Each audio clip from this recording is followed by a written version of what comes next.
नमस्कार साथियों, आप सभी का आपके अपने YouTube चैनल पर मैं स्वागत करता हूं। जैसा कि आपको पता है कि आपके अपने YouTube चैनल पर शुरू हो चुकी है उत्तर प्रदेश विशेष में शून्य से शिखर तक क्लासें। ये क्लासें आपकी पूरी की पूरी टॉपिक वाइज होती हैं, यानी कि एक टॉपिक लेते हैं, उसको बढ़िया से कवर किया जाता है और उसके बाद हम लोग जो जो भी उत्तर प्रदेश से संबंधित जो टॉपिक होता है उसको अच्छे से कवर किया जाता है। ठीक है, अगर आप चैनल पर नए हैं तो चैनल को सब्सक्राइब कर लीजिएगा और अपने मित्रों के साथ अवश्य शेयर कर दीजिएगा। देखिए लगभग आपकी 30वीं या 31वीं क्लास है, तो आप देखिए कितने विभिन्न प्रकार के आपके टॉपिक इसमें क्लास में कंप्लीट हो चुके हैं और लगातार ये क्लास जारी है आपकी। और ऐसे ही जब तक पूरे टॉपिक हो जाएंगे, यानी कि इसमें आप देखिए जब आप प्ले लिस्ट में जाएंगे, उत्तर प्रदेश विशेष के नाम से प्ले लिस्ट बनी है, तो वहाँ पे देखेंगे जाके विभिन्न प्रकार के टॉपिक, चाहे वो मेला हो, चाहे वो महोत्सव हो, चाहे आपका ओडीओपी हो, चाहे आपका ओडीओएस हो, यानी कि वन डिस्ट्रिक्ट वन स्पोर्ट हो, किसी भी तरीके का प्रमुख दर्शनीय स्थल हो, मेला हो, ठीक है, इस तरीके के लगभग 30 टॉपिक आपके कंप्लीट हो चुके हैं और लगातार ये क्लास आपको चल रही है। दूसरी बात, आपकी एक क्लास चल रही है जिला दर्शन सीरीज की, उत्तर प्रदेश जिला दर्शन सीरीज के, जिसमें हम लोग मंडल वाइज करके पूरे के पूरे आपके 75 जिले कवर करवा रहे हैं। यानी कि आपका जो उत्तर प्रदेश विशेष जो कि लगभग आपका 20 नंबर का आता है, इसको अच्छे तरीके से समझने, क्योंकि समझना मैं इसलिए कह रहा हूँ क्योंकि वर्तमान समय में आपने देखा होगा कि आयोग में एक एक्स्ट्रा ऑप्शन, यानी कि अब 5 ऑप्शन आते हैं, ए बी सी डी और एक ई आता है। ई ऑप्शन में ज्यादातर यही लिखा होता है इनमें से कोई नहीं, यानी कि आपको जब ऊपर के 4 ऑप्शन कंफर्म रूप से पता होंगे तभी आप ऑप्शन ई की तरफ जा पाएंगे। तो आप एक चीज ध्यान रखिएगा, आपको यकीनन सारी चीजें अच्छे से पता होनी चाहिए, ठीक है ना। अच्छे से कैसे पता होंगी, जब आप ये दोनों जो क्लासें चल रही हैं आपके जिला दर्शन और आपकी ये टॉपिक वाइज शून्य से लेकर शिखर तक, दोनों की प्ले लिस्ट अलग अलग बनी है, आप दोनों को जरूर जाकर देखिएगा और बेहतरीन तरीके से अपनी जो उत्तर प्रदेश में समझ है वो अच्छे तरीके से आप अपनी मजबूत कीजिएगा। ठीक है, चलिए शुरुआत करते हैं। उससे पहले चैनल को जरूर आप सब्सक्राइब कर लीजिएगा अगर आप नए हैं। हर टॉपिक के पहले देखिए, जब मैं शुरुआत करता हूँ, इस क्लास की ये विशेषता है कि सबसे पहले एक मैप आता है। इस मैप में मैं 1 से 1.5 मिनट समय लेता हूँ कुछ बताने के लिए, आपको क्या पड़ोसी राज्यों के बारे में, पड़ोसी देशों के बारे में बताने के लिए, क्योंकि कठिन प्रश्न सबके लिए कठिन होता है, कम से कम आपके सरल प्रश्न गलत नहीं होने चाहिए, ये आप बिल्कुल कंफर्म रूप से ध्यान रखिएगा। ठीक है, सबसे पहले आप चीज ये भी ध्यान रखिएगा कि आप एक उत्तर प्रदेश का मैप अपने पास जरूर रखें, साइज कोई भी हो, पेपर साइज हो, बड़ा साइज हो, दीवार में लगाने वाला हो, कोई भी हो, इससे कोई दिक्कत नहीं है, लेकिन आप अपने पास उत्तर प्रदेश का मैप जरूर रखिएगा। चलिए शुरुआत करते हैं। मुश्किल से 1 से 1.5 मिनट दीजिएगा, फिर आपका जो आज का बेहतरीन टॉपिक है उसके ओर बढ़ चलेंगे। बहुत इंपॉर्टेंट टॉपिक भी है वो, ठीक है। देखिए, आपको ये दिशाएं पता होंगी। सबसे पहले आप सीधे हाथ की टाइप आपकी पूर्व पड़ती है, उल्टे हाथ की साइड आपका पश्चिम पड़ता है, खोपड़ी की ओर आपकी उत्तर पड़ती है और पैरों की साइड आपका दक्षिण दिशा पड़ती है। ये मैंने आपको दिशाएं बताई हैं मैप के अनुसार, ठीक है। चलिए शुरुआत करते हैं। सबसे पहले ध्यान रखिएगा, ये आपको सहारनपुर दिख रहा है, ये सहारनपुर उत्तर प्रदेश का आपका उत्तरी जिला है, उत्तर प्रदेश का उत्तरी जिला है। ये आपको सोनभद्र दिख रहा है, ये सोनभद्र उत्तर प्रदेश का आपका दक्षिणी जिला है, ठीक है ना। कौन सा जिला है? दक्षिणी जिला है। ये आपको बलिया दिख रहा है, ये उत्तर प्रदेश का पूर्वी जिला है। क्या है? उत्तर प्रदेश का पूर्वी जिला है, ठीक है ना। ये आपको शामली दिख रहा है, ये उत्तर प्रदेश का पश्चिमी जिला है, उत्तर प्रदेश का पश्चिमी जिला है, ठीक है। इतनी चीजें हो गई। अब हम लोग थोड़ा सा पड़ोसी राज्यों के बारे में जान लेते हैं। तो ध्यान रखिएगा, ये आपका सहारनपुर है, सहारनपुर से हल्की सी सीमा टच होती है एचपी यानी कि हिमाचल प्रदेश की, ठीक है। सहारनपुर से लगाकर पीलीभीत के बीच में हमारा एक जिला पड़ता है, वो है उत्तराखंड, ठीक है ना। उत्तराखंड से 7 जिले स्पर्श करते हैं उत्तर प्रदेश के। कौन कौन से हैं? सहारनपुर, मुजफ्फरनगर, बिजनौर, मुरादाबाद, रामपुर, बरेली और पीलीभीत। पीलीभीत से लगाकर आपका ये महाराजगंज, इसके बीच में हम, इसके पड़ोस में एक हमारा पड़ोसी देश है जिसको हम लोग नेपाल कहते हैं। इससे भी आपके 7 जिले स्पर्श होते हैं। कौन कौन से? पीलीभीत, खीरी, बहराइच, श्रावस्ती, बलरामपुर, सिद्धार्थनगर और महाराजगंज, ठीक है। महाराजगंज से लेकर सोनभद्र के बीच में एक हमारा पड़ोसी राज्य है जिसको हम लोग कहते हैं बिहार, ठीक है ना। बिहार से भी आपके 7 जिले स्पर्श होते हैं उत्तर प्रदेश के। कौन कौन से? महाराजगंज, कुशीनगर, देवरिया, बलिया, गाजीपुर, चंदौली और सोनभद्र। सोनभद्र उत्तर प्रदेश का इकलौता ऐसा जिला है जिससे 4 राज्य स्पर्श होते हैं। एक तो बिहार हो गया, बिहार के नीचे आपका हो गया झारखंड, ठीक है ना। झारखंड के इधर बगल में हो गया आपका छत्तीसगढ़, और छत्तीसगढ़ के बगल में हो गया मध्य प्रदेश। मध्य प्रदेश सोनभद्र से लगा के आपके आगरा के बीच में एक पड़ता है राज्य, कौन सा? मध्य प्रदेश। इससे कितने जिले स्पर्श होते हैं? तो ध्यान रखना 11 जिले स्पर्श होते हैं। कौन कौन से? सोनभद्र, मिर्जापुर, प्रयागराज, चित्रकूट, बांदा, महोबा, झांसी, ललितपुर। ललितपुर आपको पता है 3 साइड से एमपी से घिरा हुआ है, जालौन, इटावा और आगरा, ठीक है। फिर मैं ये 2 जिले आपको अक्सर याद कराने की कोशिश करता हूँ, एक तो मथुरा और एक आगरा। ये आपके राजस्थान से स्पर्श होते हैं 2 जिले। कौन कौन से 2 जिले? ध्यान रखना, वो आपका है आगरा और मथुरा। ये आपको बहुत याद करना है। फिर मथुरा से लेके फिर हम लोग सहारनपुर आ जाते हैं, इससे एक राज्य स्पर्श होता है, वो है हरियाणा। कितने जिले स्पर्श होते हैं? 6 जिले। मथुरा हो गया, अलीगढ़ हो गया, गौतम बुद्ध नगर हो गया, बागपत हो गया, शामली हो गया और सहारनपुर। लेकिन बीच में आपको ध्यान रखना, ये जो गाजियाबाद, ये गौतम बुद्ध नगर है, जो 2 जिले हैं, ये देश की राजधानी केंद्र शासित प्रदेश दिल्ली से स्पर्श होते हैं। ध्यान रखिएगा कुछ फैक्ट की गाजियाबाद हरियाणा से स्पर्श नहीं करता है, वो पूरी तरीके से दिल्ली से घिरा हुआ है। सहारनपुर इकलौता सहारनपुर ऐसा जिला है जिससे 3 राज्य स्पर्श होते हैं, एक तो हो गया हरियाणा, एक हो गया हिमाचल प्रदेश और एक हो गया उत्तराखंड, ठीक है।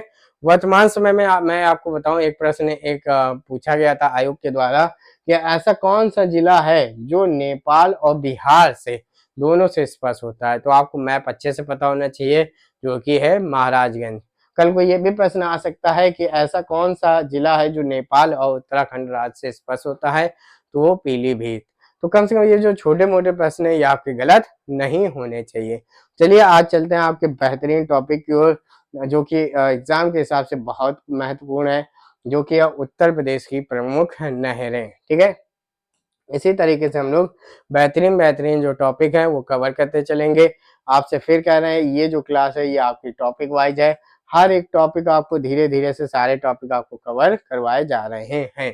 चैनल पर नए हैं तो जरूर सब्सक्राइब कर लीजिएगा, और अंत में आपको अच्छा लगे तो आप अपने मित्रों के साथ अवश्य शेयर कीजिएगा, ठीक है। प्रमुख नहरों के बारे में चर्चा करते हैं। सबसे पहले नहर का नाम लिखा होगा, फिर उसमें संबंधित नदी, यानी किस नदी से निकल रही है यह नहर। भाई नहर क्या होती है? नहर नदियों से ही निकलती है, ठीक है ना। और इसका उद्गम स्थल, यानी ये कहाँ से निकल रही होगी, ठीक है। 3 चीजों के फैक्ट के बारे में हम लोग चर्चा करेंगे, जो इसके जो आपके चले कि किस जिलों को लाभ मिलता है, ये इतना ज्यादा इंपॉर्टेंट नहीं है। सबसे पहले प्रश्न आता है ऊपरी गंगा नहर, अपर गंगा कैनाल जिसको इंग्लिश कहा जाता है। ये गंगा नदी से निकलती है और गंगा नदी के दाहिने किनारे से ये निकलती है। और कहाँ से निकलती है? तो ध्यान रखना, ये हरिद्वार उत्तराखंड से होकर निकलती है। इस चीज को आप ध्यान रखिएगा, ठीक है। चलिए आगे बढ़ते हैं। आगे क्या है? आगे ध्यान रखिएगा मध्य गंगा नहर, मिडल गंगा कैनाल, ये भी गंगा नदी से निकलती है। और ये कहाँ से निकलती है? ये बिजनौर से निकलती है, ठीक है। फिर निचली लोअर गंगा कैनाल, जिसको ये भी गंगा से निकलती है और नौशेरा बुलंदशहर से निकलती है। देखिए कितनी चीजें मैंने बताई, ध्यान समझिएगा। एक तो ऊपरी गंगा नहर, ठीक है, गंगा नदी के दाहिने किनारे से निकली, और कहाँ से निकली? और ये हरिद्वार से निकली। फिर मध्य गंगा नहर, ये भी गंगा से निकलती है, और ये कहाँ से निकलती है? बिजनौर से। ये चीज देखिए नहीं पूछी जाती है ये, क्योंकि आपको पता है ऊपरी गंगा नहर यहाँ पे लिखा है, मध्य गंगा नहर यहाँ पे लिखा है, निचली गंगा नहर यहाँ पे लिखा है, यानी कि ये गंगा नदी से निकल रही है। ये पूछा जाता है मेन इंपॉर्टेंट, ये कहाँ से निकलती है। जैसे मध्य गंगा नहर उत्तर प्रदेश में कहाँ से निकलती है? तो आपको अच्छे से पता होना चाहिए, बिजनौर से निकलती है, बिजनौर जिले से। निचली गंगा नहर ये कहाँ से निकलती है? ये नौरोरा बुलंदशहर से निकलती है, ठीक है। ये चीजें अगर आपको ना पता हो तो बिल्कुल आप वीडियो पॉज कर लीजिए, आराम से लिख लीजिए।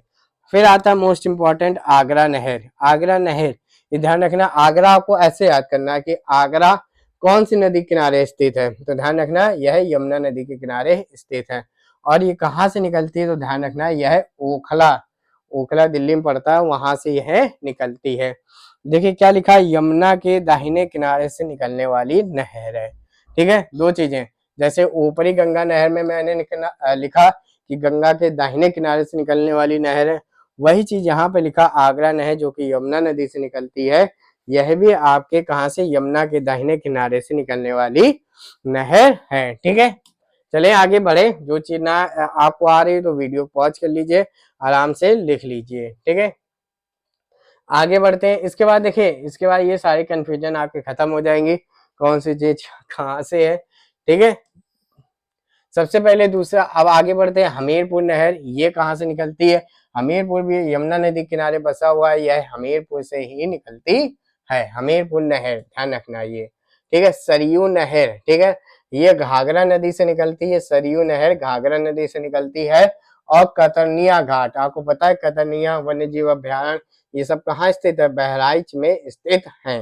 ध्यान से समझते हुए चलिएगा सारी चीजें। सरयू नहर किस नदी से निकलती है? घाघरा नदी से। और कहाँ से निकलती है? उद्गम स्थल क्या है? कतरनिया है। कतरनिया घाट कहाँ पड़ता है? बहराइच में। फिर आता है घाघरा नहर, ये घाघरा नदी से ही निकलती है। और कहाँ से निकलती है? तो ध्यान रखना मिर्जापुर से निकलती है। बेतवा नहर ध्यान रखिए, बेतवा नदी से निकलती है। और कहाँ से निकलती है? परीक्षा झांसी से निकलती है। ये जो सेशन है उद्गम स्थल, ये आपके लिए थोड़ा सा इंपॉर्टेंट है, इस चीज को आप बरकरार रखिएगा। ठीक है, ये तो आप मान लीजिए अंदाजा लगा लेंगे कि बेतवा नहर है, बेतवा नदी से ही निकलती, लेकिन निकलती उद्गम कहाँ से होता है नहर का? तो परीक्षा झांसी से होता है। परीक्षा में बांध बना है, वहीं से निकलती है। राजघाट नहर देखिए कितनी इंपॉर्टेंट है, ये इंपॉर्टेंट में आता है। बेतवा नदी ये कहाँ से निकलती है? ललितपुर झांसी से। ठीक है, उद्गम स्थल। फिर आता है धसान नहर, ठीक है, ये कहाँ से? ये बेतवा नदी, और कहाँ से? झांसी से। देखिए क्या क्या, ये दो इंपॉर्टेंट हो गई, एक तो हो गया राजघाट और एक हो गया धसान। ठीक है, इस चीज को ध्यान रखिएगा, बेतवा नदी ललितपुर। फिर आता रामगंगा नहर, ठीक है, रामगंगा नहर रामगंगा नदी से निकलती है। और कालागढ़ पौड़ी, पौड़ी कहाँ पड़ता है? ये उत्तराखंड में पड़ता है, वहां से ये निकलती है, वहां से इसका उद्गम होता है। ठीक है, बढ़े आगे। जो भी चीज आपको ना पता हो अच्छे से लिख लीजिएगा। फिर आगे बढ़ते हैं, आगे क्या है? सबसे पहले ध्यान रखिए, आगे है कहोद नहर। ठीक है, बहुत ज्यादा अब सारी चीजें इंपॉर्टेंट, आप सोचे कि 5 पढ़ ले, 5 में 5 फंस जाए, आदमी 10-10 पढ़ लेता है, उससे 10 में नहीं फंसता है। तो वर्तमान समय में आपको सारी चीजें आनी चाहिए। और मैं ये भी नहीं कहता हूँ ये क्लास देख लीजिए तो चीजें आने लगेंगी, आपको लिखना पड़ेगा, उसका लगातार रिवीजन करना पड़ेगा, तभी आपको ये सारी चीजें आएंगी। ठीक है, आगे बढ़ते हैं। कहोद नहर ये बेतवा नदी से, देखिए इंपॉर्टेंट है। और ये कहाँ से निकल रही है? ये आपकी झांसी से उद्गम हो रहा है। केन नहर, ठीक है, केन नदी से। और कहाँ? पन्ना, पन्ना मध्य प्रदेश में पड़ता है। गंडक नहर बूढ़ी गंडक से निकलती है, और कहाँ से? नेपाल से निकलती है। बेलन टोन्स नहर बेलन नदी से। और बेलन इसका उद्गम कहाँ से होता है? इसका उद्गम रीवा से होता है। ठीक है, फिर आगे आता है मेजा जलाशय नहर बेलन नदी से, ये देखिए इंपॉर्टेंट में आती है। मेजा जलाशय बेलन नदी मेजा और प्रयागराज से उद्गम होता है। वेन गंगा बैराज नहर, ठीक है, ये मैंने सिद्धार्थ नगर के जब जिला दर्शन करवाया तो वहां पे मैंने बताया था। बाण गंगा नदी, और ये सोहरतगढ़ सिद्धार्थ नगर से है। देखिए आप ये सिर्फ मत सोचिएगा कि इम्पोर्टेंट है कि नहीं है, वर्तमान समय में आज सारी चीजें इंपॉर्टेंट है, आप जितना ज्यादा से ज्यादा पढ़ सकते हैं, रिवाइज कर सकते हैं, उतना ज्यादा करिए। बाण सागर नहर ये सोन नदी और शहडोल मध्य प्रदेश से निकलती है। ठीक है, अब देखिए इसमें इंपॉर्टेंट क्या है? सबसे पहले बेन गंगा, ठीक है, बाण सागर नहर सोन नदी से निकलती। मेजा जलाशय बहुत ज्यादा इंपॉर्टेंट है। ठीक है, कहोद नहर ये ज्यादा इंपॉर्टेंट है। यानी कि मैंने जिसमें टिक लगाए इनको आपको पहले याद करना है, जब याद हो जाए फिर आगे की ओर आप बढ़ सकते हैं। आगे आता है नगवा बांध नहर, ठीक है, ये दोनों बहुत ज्यादा इंपॉर्टेंट है, ध्यान रखिएगा। नगवा बांध नहर कर्मनाशा नदी नगवा बलिया में पड़ता है। ठीक है, नौगढ़, नौगढ़ आपको पता है, ये नौगढ़ बांध नहर कर्मनाशा नदी नौगढ़ गाजीपुर। ठीक है, दोनों इंपॉर्टेंट है, आपको अच्छे से दोनों के दोनों चीजें याद करनी है। उर्मिल बांध नहर उर्मिल नदी महोबा, वेरी वेरी इंपॉर्टेंट। ठीक है, मैं बता दे रहा हूँ, उर्मिल बांध नहर उर्मिल नदी महोबा, ऐसे बोलेगा उर्मिल बांध नहर कहाँ से निकलती है, कौन से जिले से, तो महोबा आपको बताना है। ललितपुर बांध नहर, ठीक है, शहजाद नदी, ललितपुर बांध नहर शहजाद नदी ललितपुर। अब देखिए इसमें ऐसे सोचा करिए इसमें क्या प्रश्न बन सकता है, बिल्कुल सरल प्रश्न बनेगा। कैसे कि ललितपुर बांध नहर किस नदी से निकलती है। अब ये तो बनेगा नहीं कि ललितपुर बांध नहर किस जिले से निकलती है, ये सरल हो जाएगा, कठिन हो जाएगा। ललितपुर बांध नहर किस नदी से निकलती है, तो उस नदी का नाम है शहजाद नदी, ठीक है। अर्जुन बांध नहर बहुत ज्यादा इंपॉर्टेंट है, अर्जुन नदी चरखारी, चरखारी हमीरपुर, ठीक है, चरखारी यानी कि बुंदेलखंड का कश्मीर। अहरोरा बांध नहर, ठीक है, गडई नदी अहरोरा वाराणसी, मोस्ट इंपॉर्टेंट ये स्लाइड चल रही है आपकी। मौधा बांध नहर बिरमा नदी हमीरपुर। ये आपके सारे के सारे, ये आपके जितने लिखे हैं ये ध्यान रखना, ये बहुत महत्वपूर्ण है, ठीक है ना, क्या है, बहुत महत्वपूर्ण है। और आपको ये सब चीजें आपको समझिए, पूरी पूरी आपकी जो 30-32 क्लासें हो गई, ये सारी सारी आपको फ्री दी जा रही है और लगातार ऐसे ही चलेगा, यानी किसी को आपको कोई रुपए नहीं देना, बस आपको इतना करना है कि अच्छी लगे तो अपने मित्रों के साथ अवश्य शेयर करें, ठीक है। आगे बढ़ते हैं, आगे क्या है, चंद्र प्रभा बांध नहर, ठीक है, चंद्र प्रभा बांध नहर ध्यान रखना, यह चंद्र प्रभा नदी पे है, चकिया चंदौली, ठीक है ना, कहाँ पे, चकिया चंदौली में, ठीक है। आगे कुरार बांध नहर, ठीक है, ये किसमें है, कुरार नदी, कुरार बांध नहर कुरार नदी हमीरपुर में है, ठीक है। और पूर्वी यमुना नहर, पूर्वी यमुना नहर यमुना नदी फैजाबाद, ठीक है, फैजाबाद ये सहारनपुर में पड़ता है, जहां से यमुना उत्तर प्रदेश में इंटर होती है। यह प्रदेश की सबसे पुरानी नहर है, ठीक है ना, क्या इंपॉर्टेंट है, यह प्रदेश की सबसे पुरानी नहर है। कौन सी, पूर्वी यमुना नहर, जिसको 1631 में शाहजहां के द्वारा बनवाया गया था, 1631 में शाहजहां के द्वारा बनवाया गया था और 1830 में अंग्रेजों द्वारा पुनः खुदवाया गया। देखिए कितने इंपॉर्टेंट, सबसे पहले पूछा जाएगा उत्तर प्रदेश की सबसे पुरानी नहर कौन सी है, तो पूर्वी यमुना नहर है, ठीक है ना, यमुना नदी से निकलती है, कोई बात नहीं। कहाँ से निकलती है, फैजाबाद, फैजाबाद सहारनपुर, जहां से यमुना उत्तर प्रदेश में इंटर होती है, घुसती है, यानी वहां से शुरू होती है, जिसको 1631 में शाहजहां के द्वारा बनवाया गया था पूर्वी यमुना नहर को, और फिर 1830 को अंग्रेजों द्वारा इसकी पुनः खुदवाई प्रारंभ की गई थी। समझ गए इतने फैक्ट। चलिए आगे बढ़ते हैं, आगे आता है शारदा नहर, ठीक है ना, कौन सा आता है, शारदा नहर, जो कि शारदा नदी से निकलती है, नहर है शारदा नदी से निकलती, कोई दिक्कत नहीं है, शारदा नहर शारदा नदी कोई दिक्कत नहीं है। वनवासा नेपाल सीमा से निकलती है, ठीक है, ये 1928 में बनी थी, ठीक है ना, ये 1928 बनी थी।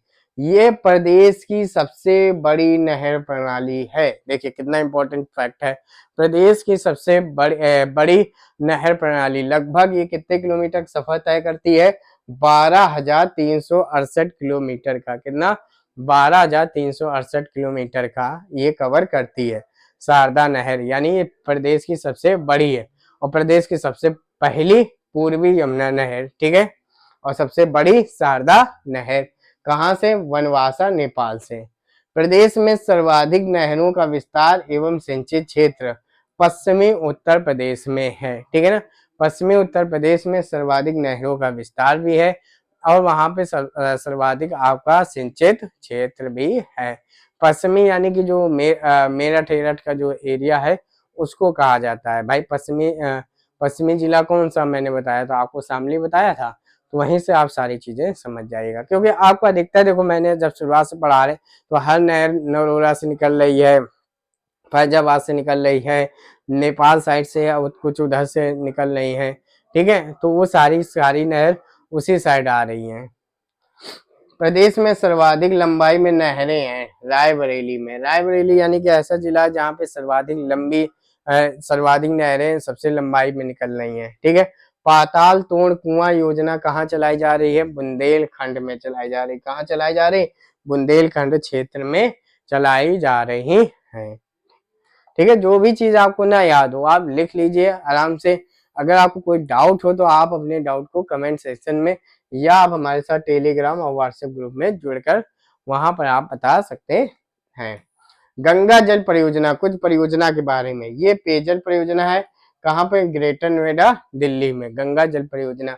गोकुल बैराज परियोजना यमुना नदी पे बनी है, आगरा मथुरा, ठीक है, ध्यान रखना। ये भी किसके लिए? पेयजल के लिए। गोकुल बैराज पेयजल, यमुना नदी पे आगरा और मथुरा को ये पेयजल के लिए जल उपलब्ध कराती है।